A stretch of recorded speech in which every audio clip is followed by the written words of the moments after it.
Hello and welcome to another episode from the Safe to Feel podcast. I'm Leah and I hope you are all doing well. I'm really excited to talk about today's topic, which is all about self-soothing. And I feel as though that self-soothing is such an important tool to learn, to have. And it's not something that most of us were taught growing up. And, being able to self-soothe means being able to regulate your nervous system and your emotions, being able to comfort and nurture yourself whenever you're triggered or anxious, stressed, overwhelmed, sad. So it's just like such a powerful skill and tool to have and to learn. And I just feel like this podcast series has really been just really all about becoming your own healer and learning to reparent yourself or being that older brother or sister for yourself. Self-soothing is a really foundational tool that we need, and it will really help us navigate life and relationships with more ease. And I think that while relying on others for support is nice and important, it's really important to have people in your life for support. The truth is, it's not always available to you. People are not always going to have the capacity or space for you. And it's not necessarily their responsibility either. And so this means we can't always rely on other people to help us soothe our internal emotions and triggers. And that's why I feel like self-soothing is so powerful. You're able to take responsibility for your own triggers and emotions and learn how to regulate self and learn how to bring comfort to yourself. And also, it really helps build your relationship with your inner child, bringing in more safety and love. So I just wanted to share some tools that will help signal to our nervous system that we are safe when it's dysregulated from a trigger, let's say. And actually, this just came to mind. I was a little bit triggered a few days ago. Some things had come up for me, and my therapist reminded me to get out of my head. So stop thinking so much, stop writing so much. And she really always emphasizes the importance of getting into the body and getting into the breath. And so one of the tools that you can use is breathing, and specifically what I do. So you have I'm going to try and explain it. You have your hand, right?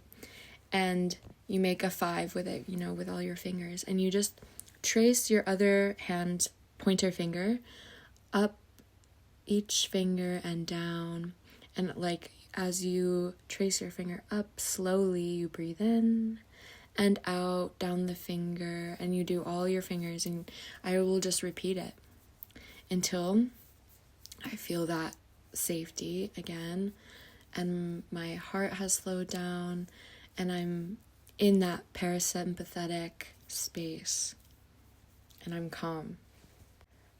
Other ways to regulate your nervous system include humming, singing.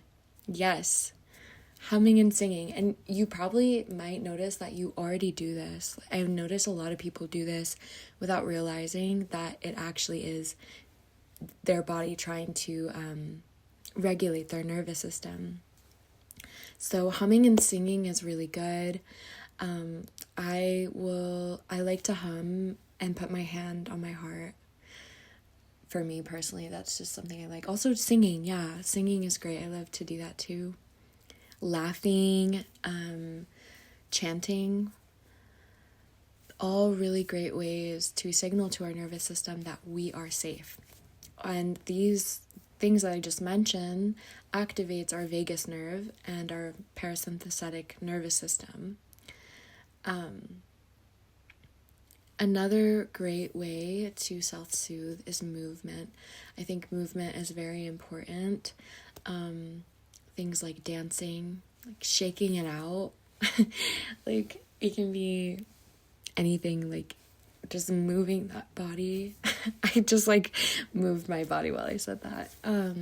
Yoga is such a great way for self-soothing. Again, it's really connecting, going into the body and into the breath, which this is what, activates our vagus nerve, right?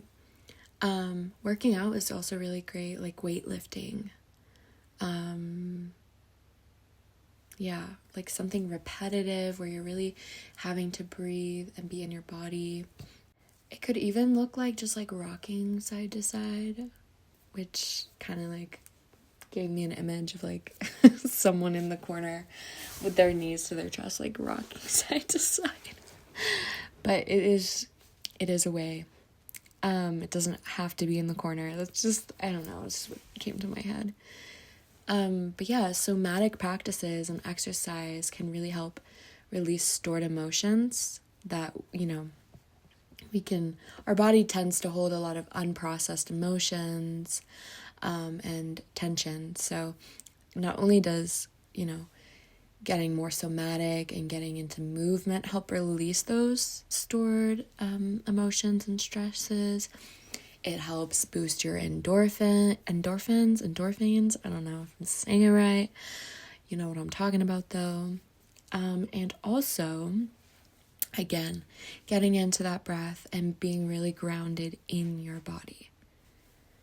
So that leads me to like another way, kind of related, it's all really related, but just engaging with your 5 physical senses. Like if you are really triggered, sometimes we tend to like leave the present moment. And so a way for us to get grounded and come back to the here and now is to engage with our 5 physical senses. So just taking a moment and recognizing what you see, what you smell, what you hear, maybe even what you taste. I will say though, if you're in a really chaotic environment, I don't know if this would be the best one to do. I would probably like suggest more like breathing, or I don't know. I feel like that could be, kind of depends on your space, but also that's like such a great practice. Even in the chaos, can you find like the sound of the birds or the wind, I don't know. Could be a good practice. Okay. This one is sort of self-soothing and sort of related and also involving other people. And I know the topic's about self-soothing, but I just have to say that hugs are so amazing. Hugs are so healing. So if you do have someone to hug, like a partner or a friend or a family member, getting a hug for at least like 20 seconds will release oxytocin, and that calms your nervous system right away. And actually the other person's nervous system can regulate your nervous system, which is so cool to me and also really beautiful. But what is even more awesome, well, it's not as awesome, let's be real. Having a hug with someone can't be topped.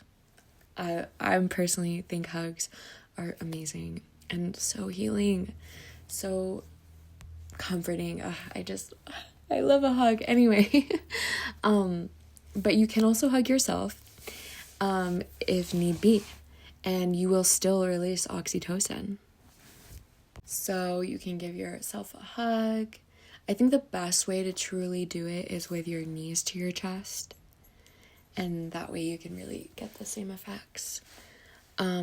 Or you can put your hand on your heart and gently, sometimes I will like caress my face or just like hold myself in a very like nurturing way, giving yourself that nurturing energy that you really need to soothe.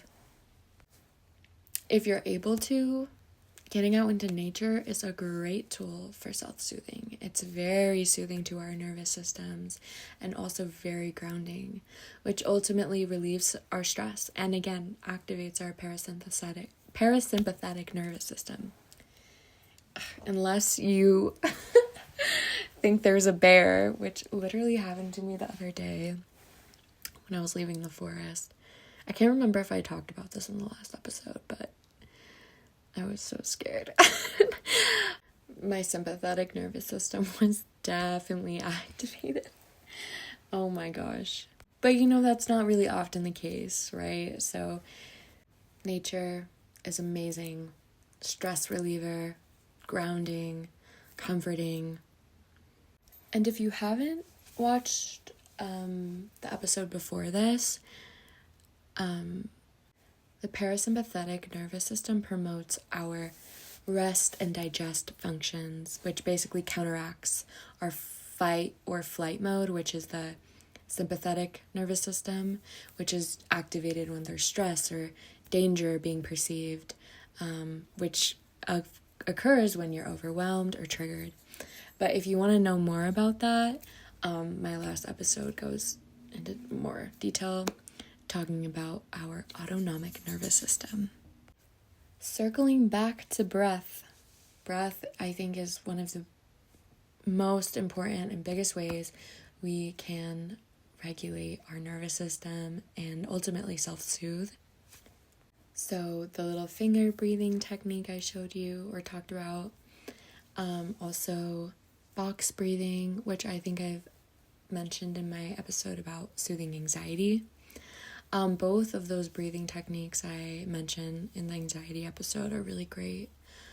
Another one I really love is inhaling for 4, holding for 2, and exhaling for 6, making the exhale on the breath longer.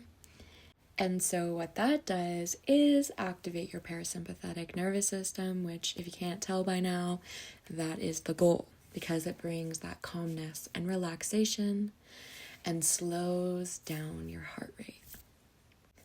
I personally also, if I can, these are kind of tools you can use mostly anywhere, but if I'm home, I personally like to do warm, comforting things, like taking a hot bath, taking a hot shower, drinking tea, which I have some right now, and just getting really wrapped up in a warm blanket, and these are kind of things that are great perhaps, after using some of the other tools, but I love the warm, comforting things too, and these are all really great ways to self-soothe when you are triggered or your nervous system is dysregulated.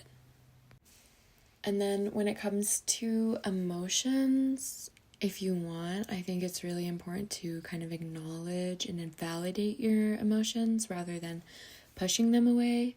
Like the other day, I think I was feeling pretty triggered and I was trying to ignore it because I don't want to feel those anxieties or whatever.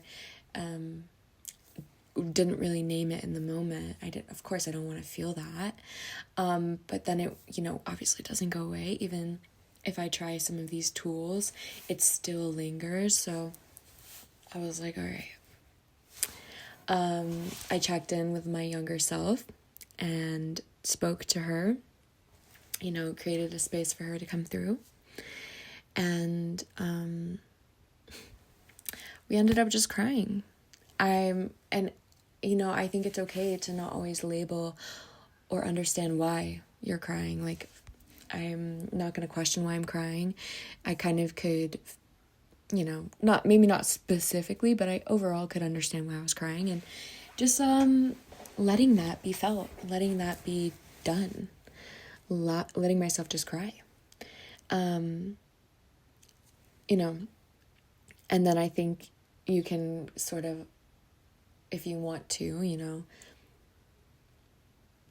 name that emotion, but also I feel like it's it depends. I think you'll discover for yourself what is good and in the times that it's needed. Like, I definitely go between.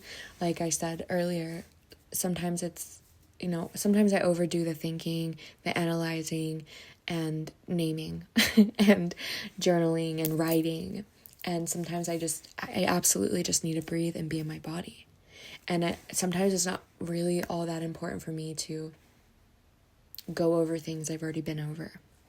But if you're kind of like in a space of trying to understand and discover, perhaps maybe after breathing and grounding, regulating yourself, let's say, I feel like doing a free flow journaling session where you just allow your feelings to pour out on paper, or even just letting yourself cry, like I said, is greatly important.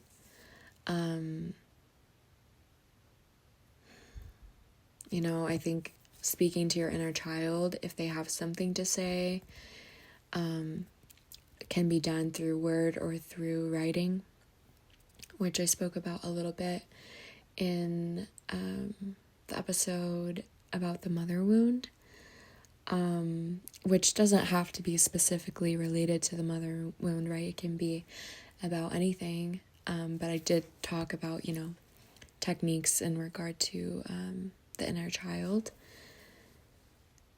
But, just validating those emotions, like, yeah, it's okay to feel this. Like, we're human, and the feelings that come up are what they are. It doesn't have to be like controlled. It just is. And just letting it be there and be validated is really powerful. Even like speaking to your inner child, like, it's okay to feel this. I'm here and I have you. And like the other day, I really made sure that my inner child knew, like, okay, well, I'm here and I'm always here and I'm showing up for you. What do you need? I'm here for you, just really. And I do that with my hand over my heart, really. Another thing I do too is like when I feel kind of triggered is like shifting my thoughts. So sometimes, depending on, the state of the trigger, sometimes you can just be like, I'm safe, I am loved, I am here now. And just repeating those a few times, like really grounding yourself, rooting yourself in the present moment. But, it kind of depends. Like the other day, I was in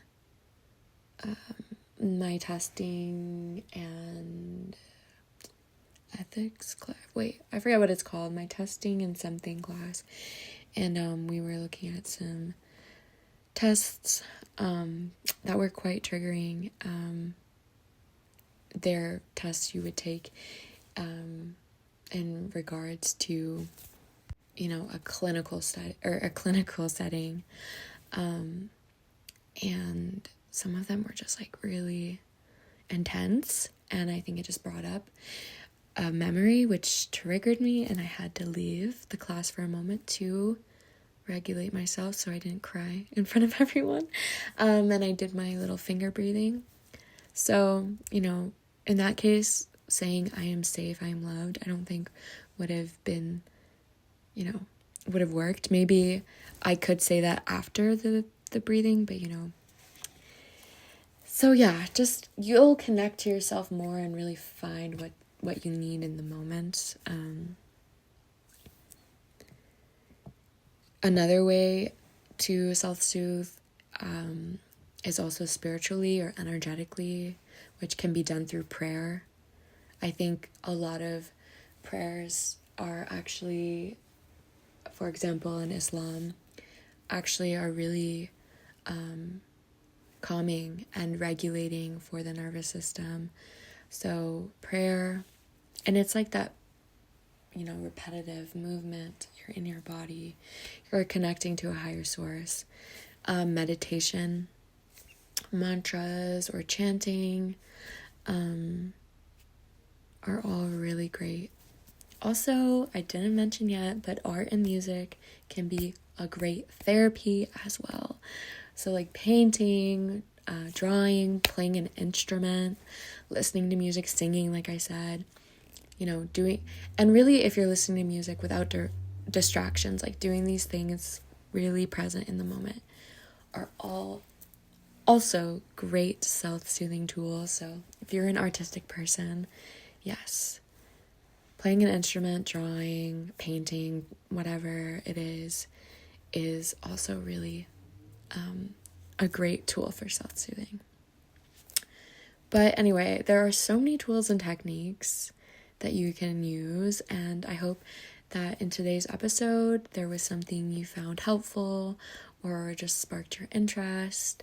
And of course, you can discover which ones you like best and which ones work for you, and then you can start creating your own toolbox for self-soothing. And the next time you are overwhelmed emotionally or triggered, I really encourage you to try one or multiple of these and just discover which ones really work for you. As always, you are so loved, and until next time.